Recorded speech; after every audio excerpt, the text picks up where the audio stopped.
Hello students, आप सभी का वेलकम है आपके अपने यूट्यूब चैनल ड्रीम क्लासेस पे एक बार फिर से। तो आज की क्लास आप लोगों की केमिस्ट्री की होने वाली है। तो जैसा कि आप सभी बच्चों को मालूम होगा कि हमारे चैनल ड्रीम क्लासेस पर जो है वो सभी प्रकार के सब्जेक्ट और वीडियोस प्रोवाइड होने लगे हैं।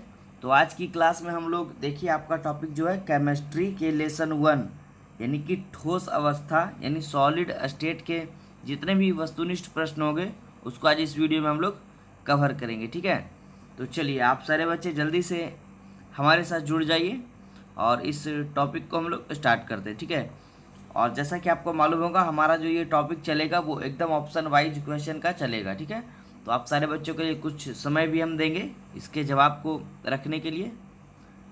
ठीक है, तो कोई भी बच्चे वीडियो को छोड़ कर नहीं जाएंगे और वीडियो में अंत तक ज़रूर बने रहेंगे क्योंकि आज का टॉपिक हमारा वो काफ़ी बेहतरीन होने वाला है। तो चलिए अभी हम आगे बढ़ते हैं। ठीक है, और आपको हेल्पलाइन नंबर हमारा मिल गया होगा स्टार्टिंग में ही, उससे आप हमारी हेल्प ले सकते हो कहीं कुछ भी। ठीक है, चलिए क्लास को स्टार्ट करते हैं। तो आज का जो हमारा सबसे पहला क्वेश्चन है वो देखिए कह रहा है ये वाला कि सोडियम क्लोराइड का जालक है। ठीक है, किस प्रकार का जालक होता है सोडियम क्लोराइड यानी कि NaCl की बात हो रही है यहाँ पर। तो हमारा ऑप्शन देखिए है, पहला ऑप्शन हमारा है षटकोणीय, दूसरा ऑप्शन है हमारा अष्टफलकीय, तीसरा ऑप्शन हमारा है चतुष्फलकीय और चौथा ऑप्शन हमारा है वर्ग समतलीय। ठीक है, चलिए आप सभी बच्चे जिन्हें ये आंसर मालूम है वो जवाब देंगे कमेंट बॉक्स में, और लास्ट में सारे बच्चे कमेंट बॉक्स में हमें बताएंगे कि उनका कितना क्वेश्चन जो है वो बिल्कुल सही गया था। ठीक है, एकदम ईमानदारी से।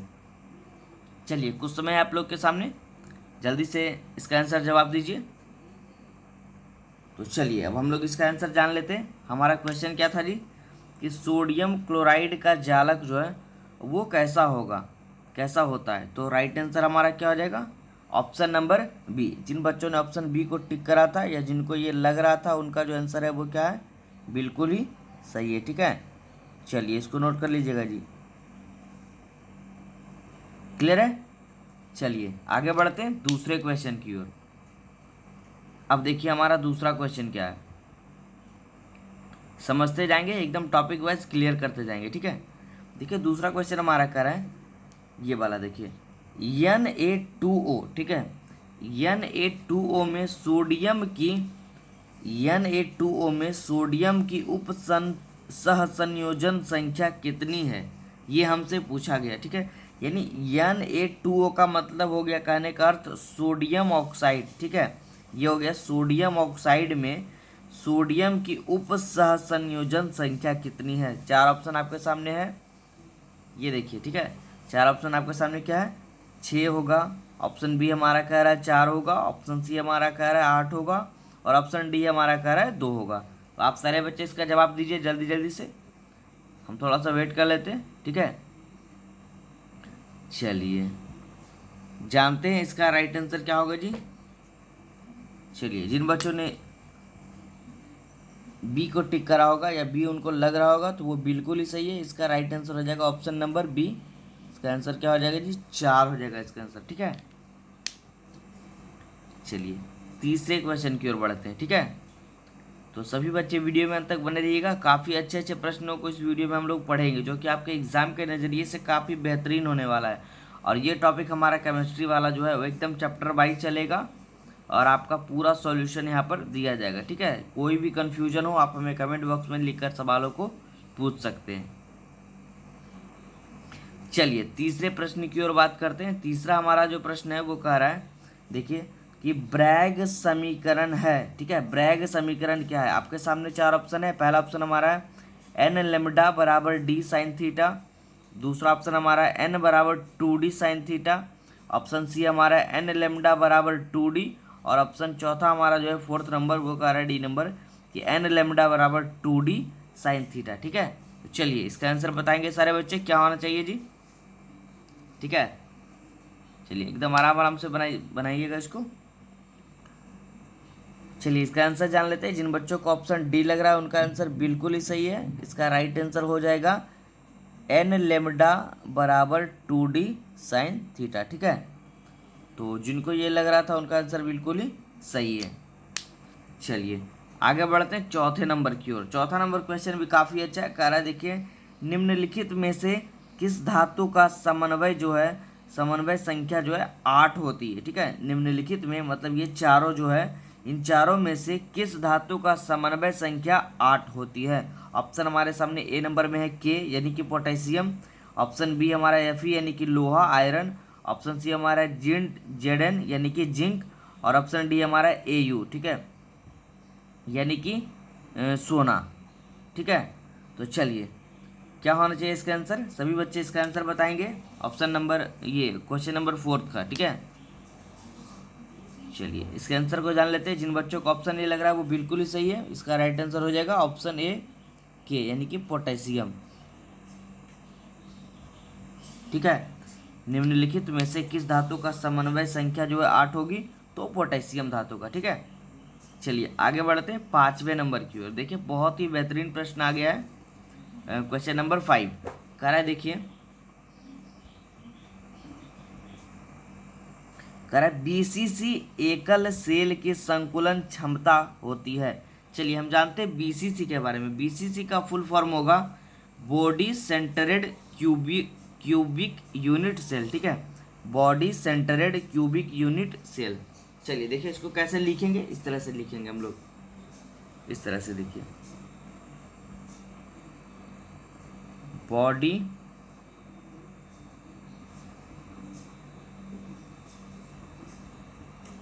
सेंटरेड क्यूबिक यूनिट सेल। ठीक है, ये हो गया हमारा बीसीसी का फुल फॉर्म। क्लियर है। तो अब हमारा क्वेश्चन जो है वो कह रहा है कि बीसीसी एकल सेल की संकुलन क्षमता जो है वो कितनी होती है। ऑप्शन हमारे सामने 4 है, 58% यानी कि 58%, ऑप्शन बी हमारा 68% यानी 68%, और तीसरा ऑप्शन हमारा है 78%, और चौथा हमारा है 88 यानी कि 88%। ठीक है, सभी बच्चे इसका जवाब देंगे, क्या होना चाहिए इसका आंसर। चलिए जान लेते हैं इसका आंसर क्वेश्चन नंबर 5 का। जी हाँ, जिन बच्चों को लग रहा है ऑप्शन नंबर बी उनका बिल्कुल ही सही है।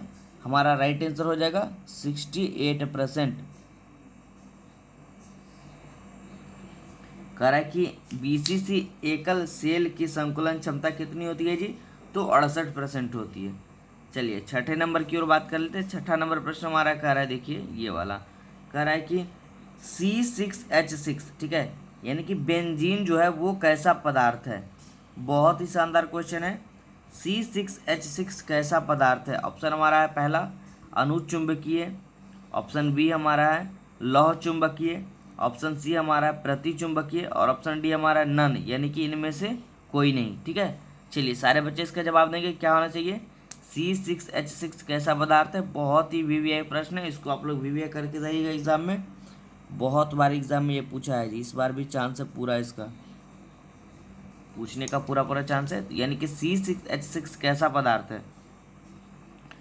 चलिए इसका आंसर जान लेते हैं। राइट आंसर क्या होना चाहिए। जिन बच्चों को लग रहा है ऑप्शन सी बिल्कुल ही सही है, प्रतिचुंबकीय, इसका क्या हो जाएगा, सही जवाब हो जाएगा। ठीक है, जिनको ये लग रहा है या जिन बच्चों को मालूम था वो अच्छे से टिक कर लीजिएगा, और सारे बच्चे हमें नीचे कमेंट बॉक्स में बताएंगे इसका आंसर, मतलब किन बच्चों ने कितना आंसर जो है वो सही करा है यहाँ पर। ठीक है, चलिए अब आते हैं हम अगले क्वेश्चन की ओर, 7वें नंबर की ओर। 7वां भी देखिए हमारा क्वेश्चन है ये वाला। देखिए कह रहा है कि FCC एक जालक में कितने परमाणु होते हैं। देखिए FCC का मतलब हो गया, यहाँ पे हमने क्या पढ़ा था, ये देखिए BCC में पढ़ा था बॉडी सेंट्रेड, क्या पढ़ा था, बॉडी सेंट्रेड क्यूबिक। ठीक है, बॉडी सेंट्रेड क्यूबिक यूनिट सेल। यहाँ पे हमारा हो जाएगा फेस सेंट्रेड क्यूबिक यूनिट सेल। ठीक है, यानी कह रहा है फेस सेंट्रेड क्यूबिक यूनिट सेल में एक जालक में कितने परमाणु होते हैं। ऑप्शन हमारे सामने है, ए में है 1, ऑप्शन बी हमारा 2, ऑप्शन सी हमारा 3, ऑप्शन डी हमारा 4। तो सारे बच्चे इसका जवाब देंगे, क्या होना चाहिए इसका आंसर क्वेश्चन नंबर 7 का। चलिए जवाब को जान लेते हैं इसका हम। इसका राइट आंसर हो जाएगा ऑप्शन नंबर डी। जिन बच्चों को ये लग रहा था उनका बिल्कुल ही सही जा रहा है। ठीक है, ऐसे ही राइट आंसर टिक करते रहिए, बहुत ही अच्छे जवाब दे रहे हैं। आगे बढ़ते 8वें नंबर की ओर। ठीक है, 8वां नंबर का रहा है फिर यही वाला प्रश्न, देखिए थोड़ा सा घुमा कर कह रहा है एफसीसी एक एकक जो सेल है इसकी संकुलन क्षमता कितनी होती है। ठीक है, ऊपर हमने पढ़ा था बीसीसी एकल सेल में संकुलन क्षमता कितनी होती है 68%। अब हमारा कह रहा है एफसीसी एकल सेल की संकुलन क्षमता जो है वो कितनी होती है। ऑप्शन हमारे सामने ये नंबर है 54%, 64%, 74% और 84%। ठीक है, सभी बच्चे जवाब देंगे जिनको इसका आंसर मालूम होगा।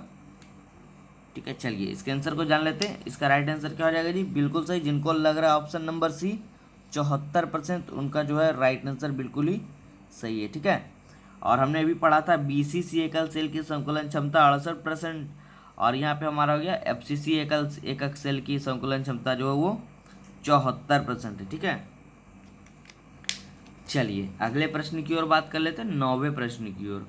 9वां प्रश्न हमारा कार्य देखिए ये वाला कि सिंपल क्यूबिक एकक सेल की संकुलन क्षमता कितनी होती है। ठीक है, ये हमारा है सिंपल क्यूबिक एकक सेल। ऑप्शन हमारे सामने चार है 20%, 30%, 52% और 62%। चार ऑप्शन आपके सामने है, जवाब देंगे सारे बच्चे, इसका क्या होना चाहिए आंसर। ठीक है, चलिए जान लेते हैं इसका आंसर। इसका राइट आंसर हो जाएगा जी ऑप्शन नंबर सी, यानी कि 52% इसका सही आंसर हो जाएगा। जिन बच्चों ने इसका सही जवाब दिया उनका बिल्कुल ही राइट है। ठीक है, बहुत सारे बच्चों ने सही जवाब दिया इसका। आगे बढ़ते हैं 10वें नंबर की ओर। ठीक है, आज के इस टॉपिक का क्वेश्चन नंबर 10th। तो आज के इस टॉपिक में हम लोग बेहतरीन प्रश्नों को पढ़ेंगे जो कि बहुत बार एग्जाम में पूछे जाते हैं और हर बार एग्जाम में आने के चांसेस होते हैं। क्वेश्चन नंबर 10th हमारा कह रहा है कि मूल क्रिस्टल तंत्रों की संख्या कितनी होती है। ठीक है, बहुत ही अच्छा प्रश्न है। मूल क्रिस्टल तंत्रों की संख्या कितनी होती है। अब ऑप्शन हमारे सामने देखिए, ए नंबर 4, ऑप्शन बी हमारा है 7, ऑप्शन सी हमारा है 14। ठीक है, और ऑप्शन डी हमारा है 8। ठीक है, यानी कि 4, 7, 14 और 8 क्या होना चाहिए इसका राइट आंसर। सभी बच्चे इसका जवाब देंगे। चलिए जवाब को जान लेते हैं। जिन बच्चों को ऑप्शन बी लग रहा है उनका बिल्कुल ही सही है। ठीक है, यानी मूल क्रिस्टल तंत्रों की संख्या जो है वो कितनी होती है जी, तो 7 होती है। ठीक है, और चलिए एक सूचना हम दे देते हैं। जिन बच्चों ने अभी तक हमारे लर्निंग ऐप ड्रीम क्लासेस को प्ले स्टोर से डाउनलोड नहीं किए हैं, ठीक है, वो ज़रूर अभी जाएंगे। हमारा जो देखिए ड्रीम क्लासेस का ऐप है, ड्रीम क्लासेस के नाम से आपको एप्लीकेशन मिलेगा। वो आपको मिलेगा कहाँ जी, प्ले स्टोर में। ठीक है, जहाँ से आप लोग फेसबुक, व्हाट्सएप ये सब डाउनलोड करते हैं, वहाँ से आप हमारे इस ऐप को डाउनलोड करिए और आप घर बैठे 11th, 12th और 10th, ठीक है, और भी फैसिलिटी वहाँ पर दी गई है, जैसे कि नीट वगैरह हो गए।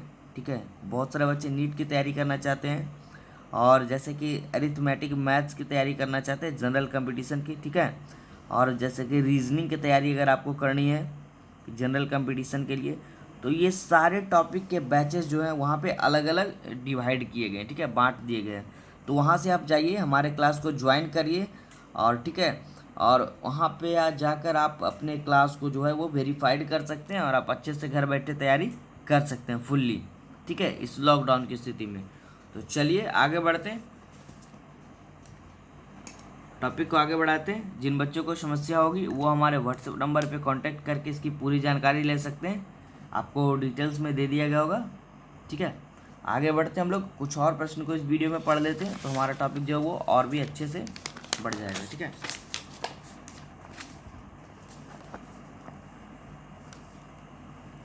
चलिए अब हम लोग बात करते हैं 11वें प्रश्न की। ठीक है,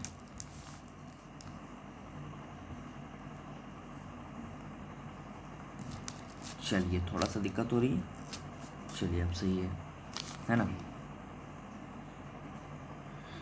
देखिए 11वां नंबर प्रश्न, देखिए सबसे पहले हम प्रश्न को समझेंगे। कह रहा है CSCl की क्रिस्टल संरचना जो है वो कैसी होती है।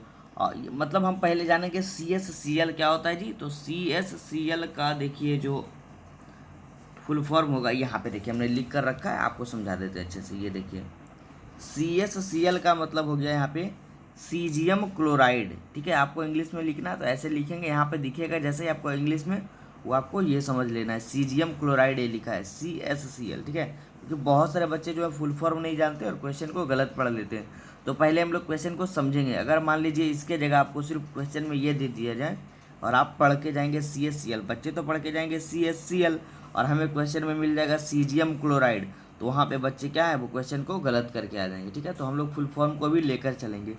CaCl का मतलब हो गया सीजियम क्लोराइड। ठीक है, चलिए अब हमारा प्रश्न क्या है उस पर हम लोग बात करेंगे। कह रहा देखिए CaCl यानी कि सीजियम क्लोराइड की क्रिस्टल संरचना जो है मतलब बनावट जो है वो कैसी होगी। ऑप्शन हमारे सामने SCC, BCC, इस सभी का फुल फॉर्म हम लोगों ने पढ़ा था अभी ऊपर में, फेस सेंट्रेड क्यूबिक सेल। ठीक है, FCC, BCC और नन ऑफ दिस। 4 ऑप्शन आपके सामने, सारे बच्चे इसका जवाब देंगे। ठीक है, चलिए जान लेते हैं इसका जवाब क्या होगा। ऑप्शन नंबर क्वेश्चन नंबर 11 का राइट आंसर हो जाएगा हमारा जी ऑप्शन नंबर C। जिन बच्चों को ये लग रहा है या जिन बच्चों ने इसको टिक करा है वो बिल्कुल ही सही है। ठीक है, ऑप्शन नंबर C हमारा राइट आंसर हो जाएगा। चलिए आगे बढ़ते हैं 12वें प्रश्न की ओर। ठीक है, 12वां प्रश्न कह रहा है कि एक क्रिस्टल में कितने प्रकार के क्रिस्टल जालक संभव है, मतलब कि हम वहाँ पे मौजूद हो सकते हैं, संभव है। ऑप्शन हमारा है 23, ऑप्शन B हमारा है 7, ऑप्शन C हमारा है 230, ऑप्शन D हमारा है 14। ठीक है, क्या होना चाहिए इसका जवाब, सारे बच्चे इसका आंसर देंगे क्वेश्चन नंबर 12वां का। चलिए बहुत ही अच्छा, बहुत सारे बच्चों का जवाब सही आ रहा है। जिन बच्चों को ऑप्शन D लग रहा है बिल्कुल ही सही है, सारे बच्चे टिक कर लेंगे जी। इसका राइट आंसर हो जाएगा ऑप्शन नंबर D यानी 14, ये वाला कि एक क्रिस्टल में कितने प्रकार के क्रिस्टल जालक संभव है, तो 14 प्रकार के। ठीक है, आगे बढ़ते 13वें नंबर की ओर। ठीक है, 13वां नंबर प्रश्न हमारा कह रहा है देखिए, कह रहा है कि बॉडी सेंटर्ड क्यूबिक एकक सेल में लैटिस बिंदुओं की संख्या कितनी होती है। ठीक है, बहुत ही अच्छा क्वेश्चन है। कह रहा है बॉडी सेंटर्ड क्यूबिक सेल यानी कि BCC जो हमारा था उसमें जो है एकक सेल में लैटिस बिंदुओं की संख्या कितनी होती है। ऑप्शन हमारे सामने A में 4, ऑप्शन B हमारा 3, ऑप्शन C 2, ऑप्शन D हमारा 1। तो क्या होना चाहिए इसका जवाब, सभी बच्चे इसका जवाब देंगे। ठीक है, चलिए जान लेते हैं इसका आंसर क्या होगा जी। ऑप्शन नंबर C जिन बच्चों को लग रहा है उनका बिल्कुल ही सही, ऑप्शन C टिक करिएगा, 2 होगा। ठीक है, बॉडी सेंटर्ड क्यूबिक एकक सेल में लैटिस बिंदुओं की संख्या 2 होगी।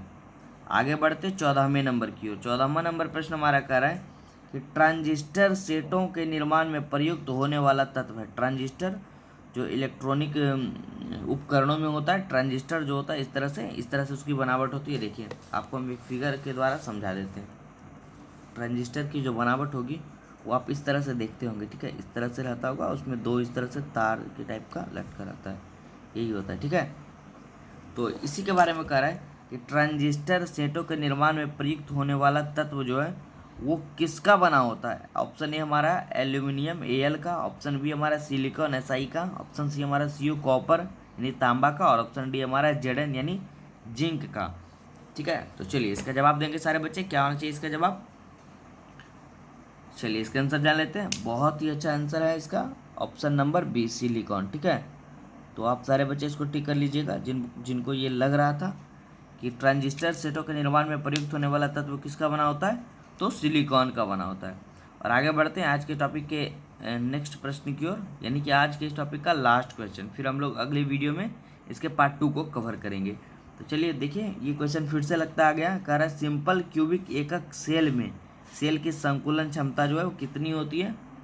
ठीक है, पीछे लगता है इसको हम लोगों ने पढ़ा था, नहीं भी पढ़ा तो चलिए एक बार फिर से रिवीजन हो जाएगा।